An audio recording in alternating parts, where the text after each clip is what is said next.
Hello दोस्तों, welcome to my channel. दोस्तों, welcome to my channel and Selection Pathshala. My name is Manoj और हम लोग इस वीडियो में बात करने वाले हैं एसेंट ए का यूनिट 2। शायद आपको लाइक का उसका यूनिट 2 पढ़ेंगे सेकंड सेमेस्टर में। आप चाहे किसी भी ब्रांच में तो उसका यूनिट 2 पढ़ेंगे, समराइजेशन ऑफ डाटा। डाटा को कैसे समराइज करेंगे, उसमें जो जो टॉपिक है वो पढ़ेंगे। तो चलिए बिना देरी के साथ वीडियो को स्टार्ट करते हैं। तो पहला टॉपिक है हम लोग का डिस्क्रिप्टिव स्टैटिस्टिक्स। डिस्क्रिप्टिव स्टैटिस्टिक्स इसका मतलब क्या होता है? देखिए, हमको नहीं पता, ये एग्जाम में आएगा कि ये टॉपिक में था, तो इसको मतलब समझ लेते हैं। देखिए, डिस्क्रिप्टिव स्टैटिस्टिक्स का मतलब होता है अबाउट समराइजिंग डाटा। डाटा को समराइज करना। About summarising data in a meaningful way. कुछ मीनिंगफुल वे में अगर आप डाटा को समराइज करते हो तो उसको बोलते हैं डिस्क्रिप्टिव स्टैटिस्टिक्स। क्या बोलते हैं? Descriptive statistics. उसके बाद दूसरा टॉपिक है फ्रीक्वेंसी टेबल। देखिए, फ्रीक्वेंसी टेबल इसको समझ लेते हैं। देखिए, frequency table is the way to present data. ये है डाटा को प्रेजेंट करने का वे, एक रास्ता है। तो the data are counted largest sets of data.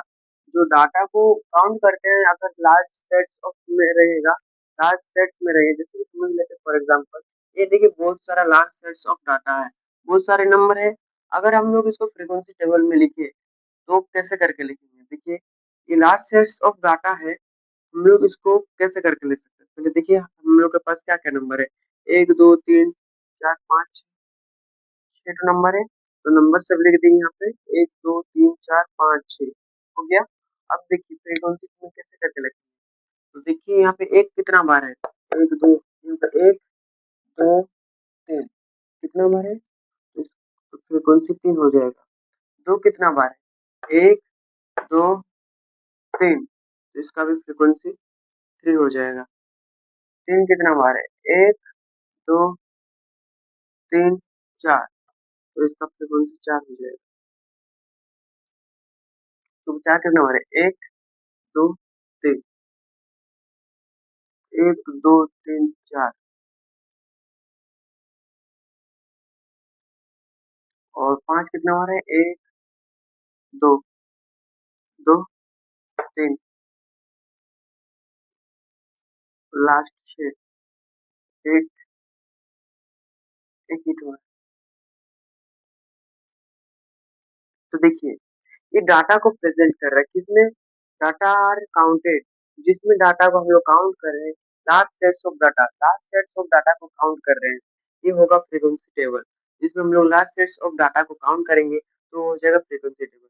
हम लोग पहला देखिए डिस्क्रिप्टिव स्टैटिस्टिक्स, जिसमें हम लोग डाटा को समराइज करते हैं मीनिंगफुल वे में। और दूसरा पर फ्रीक्वेंसी टेबल, फ्रीक्वेंसी टेबल एक को प्रेजेंट करते हैं डाटा को, और इसमें लार्ज सेट्स ऑफ डाटा को काउंट करते हैं। आई होप आपको समझ में आया। तो चलिए दूसरा टॉपिक स्टार्ट करते हैं। तो आइए हम लोग दूसरा टॉपिक में रिलेटिव फ्रीक्वेंसी पढ़ेंगे। रिलेटिव फ्रीक्वेंसी मतलब क्या होता है? देखिए, relative frequency is the ratio of the frequency.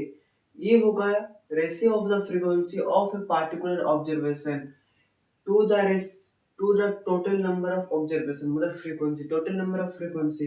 Relative frequency is the ratio of frequency of a particular observation to the total number of observation, मतलब टोटल फ्रीक्वेंसी के बारे में बात कर रहा है। तो इसका फॉर्मूला निकल जाएगा, रिलेटिव फ्रीक्वेंसी इक्वल टू बराबर frequency by total number of frequency. तो हम लोग फ्रीक्वेंसी स्मॉल एफ से डिनोट करते हैं और टोटल नंबर ऑफ फ्रीक्वेंसी को एन से डिनोट करते हैं। आपने 9 क्लास में जरूर पढ़ा होगा। तो देखिए, ये हो गया फ्रीक्वेंसी, हो जाता है रिलेटिव फ्रीक्वेंसी, हो जाता है फ्रीक्वेंसी और टोटल नंबर ऑफ फ्रीक्वेंसी का रेशियो हो जाता है। तो देखिए, क्वेश्चन करते हैं। हम लोग जो नंबर लिए थे, जो डाटा लिए थे, 1 2 3 4 5 6, इस सबका फ्रीक्वेंसी 3 4 5 6 7 8 9 10 4 4 1 नहीं, 3 3 4 4 3 1 है। अगर इसका टोटल नंबर ऑफ फ्रीक्वेंसी निकालेंगे तो देखिए, 3 6 6 4 10 10 4 14 14 17 1 18, एन निकल जाता है 18, 18 जाता है।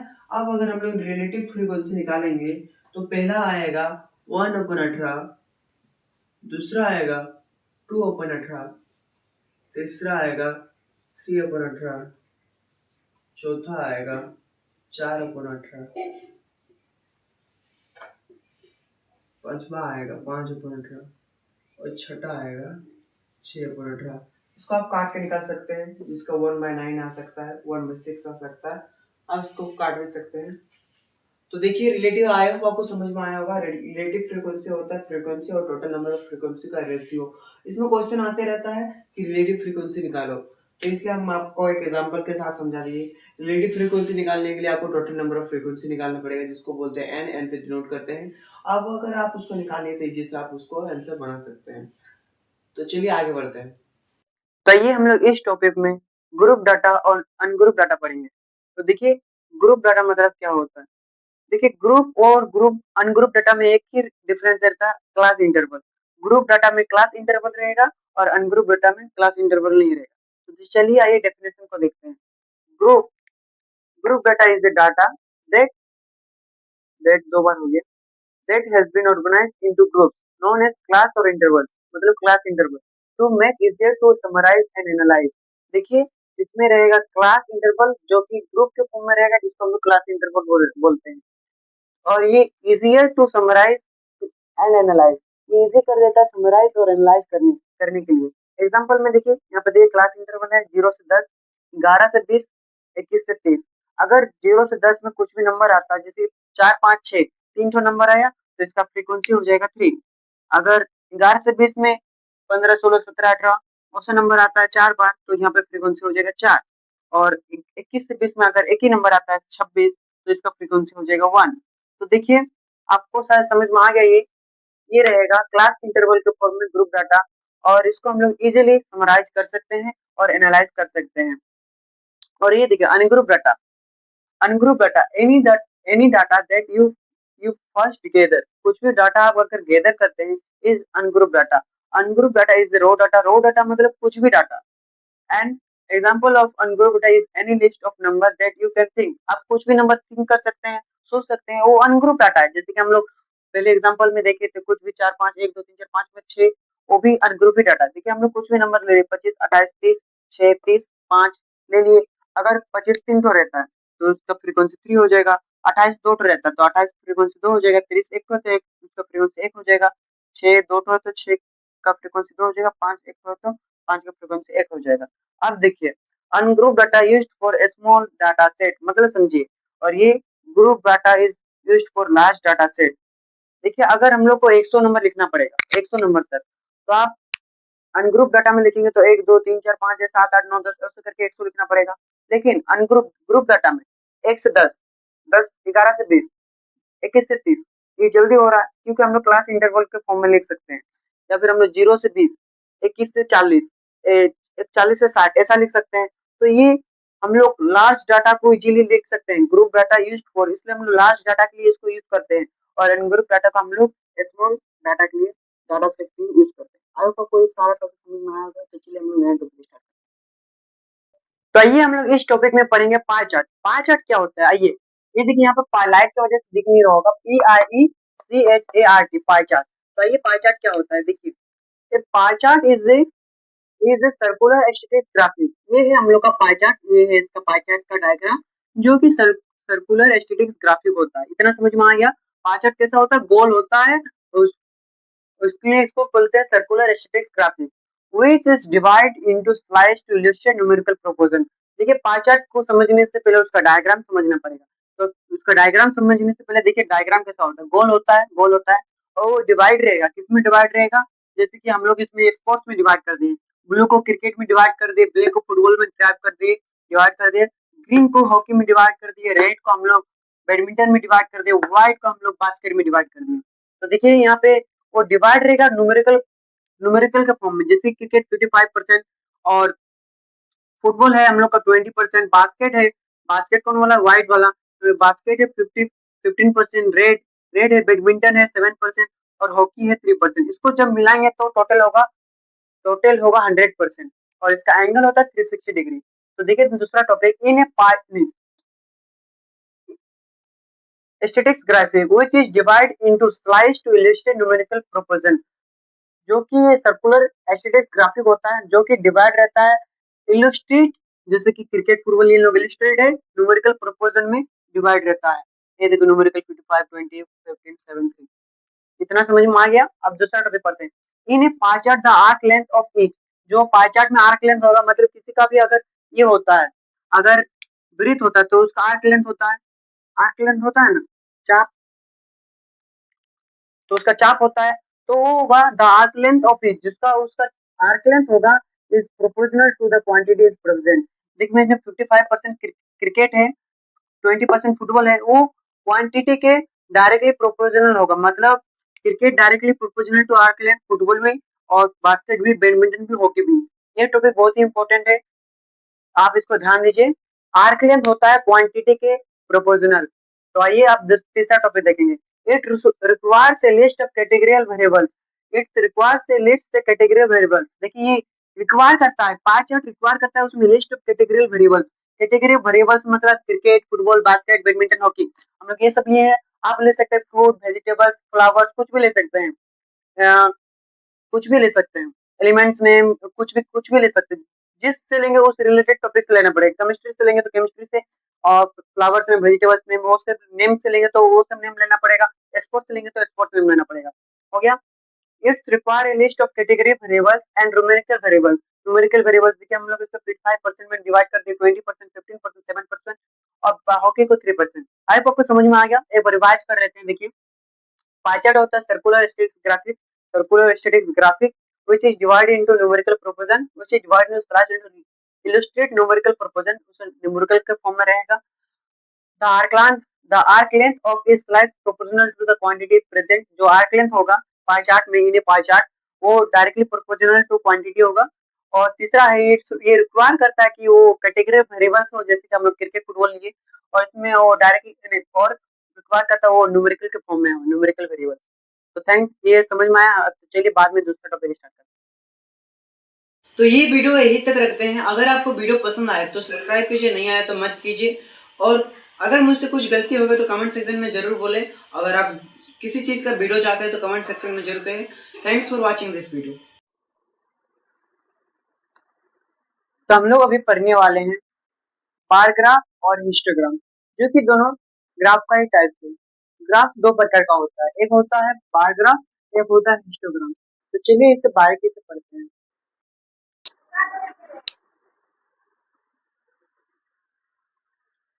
तो आइए देखते हैं। तो देखिए अगर हम बोले कि ग्राफ दो प्रकार का होता है, एक बार ग्राफ, एक हिस्टोग्राम। अगर हम कोई भी डाटा को यूज करते हैं तो उसको रिप्रेजेंट करने के लिए ग्राफ, ग्राफ से रिप्रेजेंट करने के लिए दो प्रकार का ग्राफ होता है, एक बार ग्राफ, एक होता है हिस्टोग्राम। तो आइए इसका डायग्राम से इसका डिफरेंस समझते हैं कि बार ग्राफ और हिस्टोग्राम में क्या डिफरेंस रहता है। तो देखिए बार ग्राफ ऐसा करके सब में, दोनों में ये रहेगा, ऐसा दो लाइन रहेगा, इसमें भी दो लाइन ऐसा रहेगा। तो देखिए इसमें डिफरेंस क्या है। ये देखिए ये है एक रेक्टेंगल, ये रेक्टेंगल, ये रेक्टेंगल। देखिए रेक्टेंगल ऐसा रहता है, ऐसा रहता है रेक्टेंगल, ऐसा रहता है, जिसको बोलते हैं आयत हिंदी में।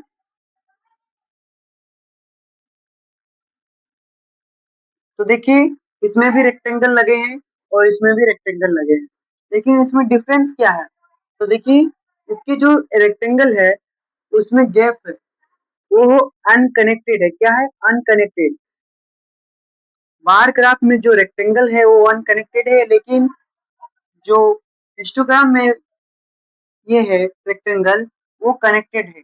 और एक चीज देखिए, ये है रेक्टेंगल और इसका जो with, with with with with मतलब चौड़ाई,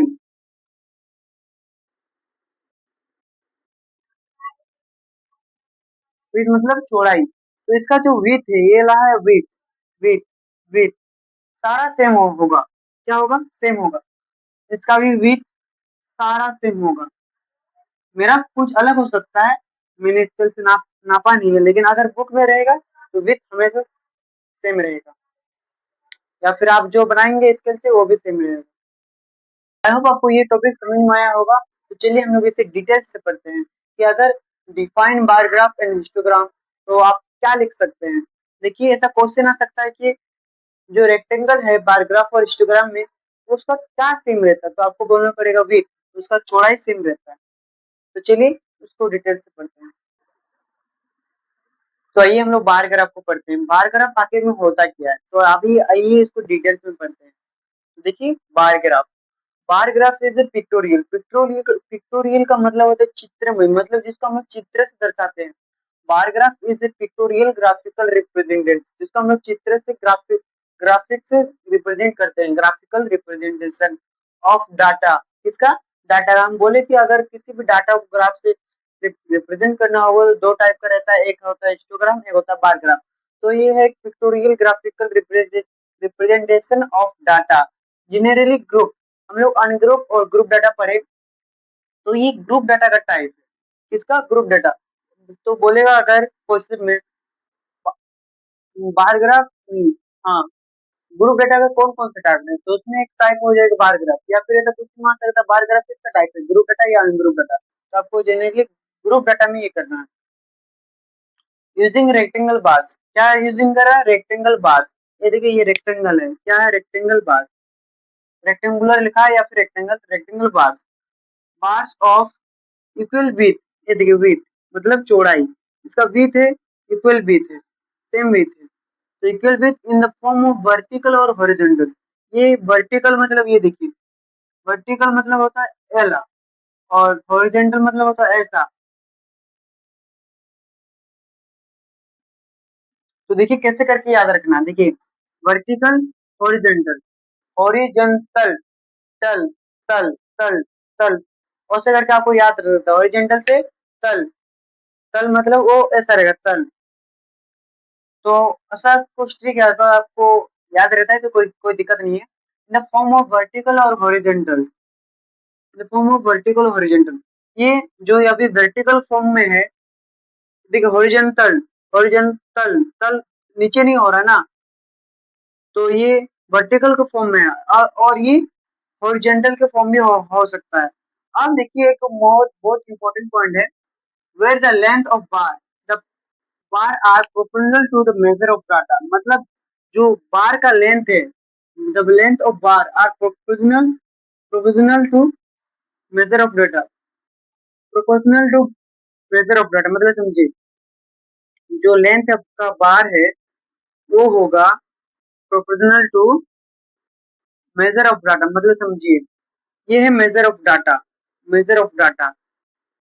प्रोपोर्शनल मतलब होता है कि अगर मेजर ऑफ डाटा बढ़ेगा, देखिए where the length of bar, मतलब लेंथ ऑफ बार बढ़ेगा और मेजर ऑफ डाटा बढ़ेगा, तो अगर वो घटा तो दोनों में घटेगा, अगर बढ़ा तो दोनों में बढ़ेगा।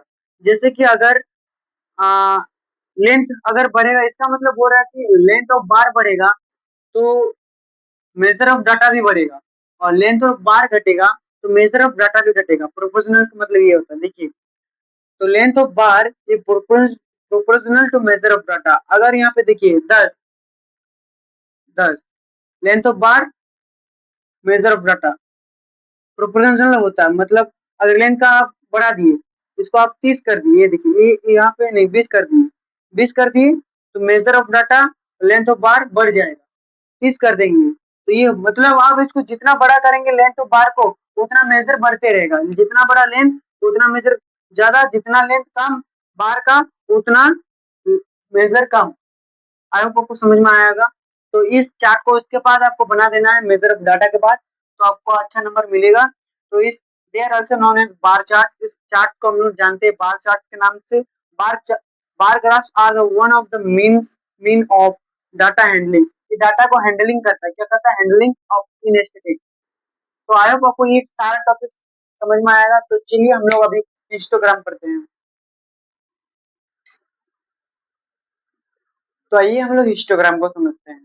तो हिस्टोग्राम क्या होता है? Histogram is the graphical representation, और भी एक ग्राफिकल रिप्रेजेंट था, ये भी एक ग्राफिकल रिप्रेजेंटेशन है डाटा का। तो देखिए is the graphical representation distribution, distribution मतलब होता है विभाजन।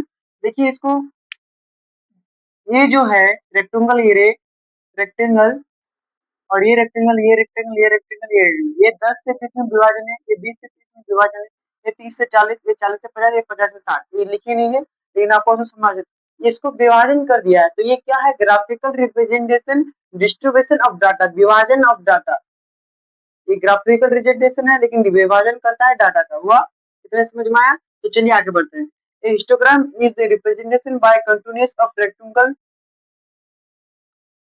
ये देखिए, histogram is represented by A continuous of rectangle. जो ये इसका रेक्टेंगल है वो कंटिन्यूअस है। देखिए ये कंटिन्यूअस मतलब कंटिन्यू जा ही रहा है। ये ऐसे कंटिन्यू जा ही रहा है, मतलब एक जगह पे गैप नहीं कर रहा है, कंटिन्यूअस। आप अगर पढ़ रहे कंटिन्यू पढ़ रहे हैं तो मतलब आपका लाइन ऐसा जा रहा है, एक थोड़ा भी गैप नहीं हो रहा है, मतलब वो काम कंटिन्यू कर रहा है तो ये लाइन एक थोड़ा ब्रेक नहीं करेगा। कंटिन्यू का मतलब समझ में आया?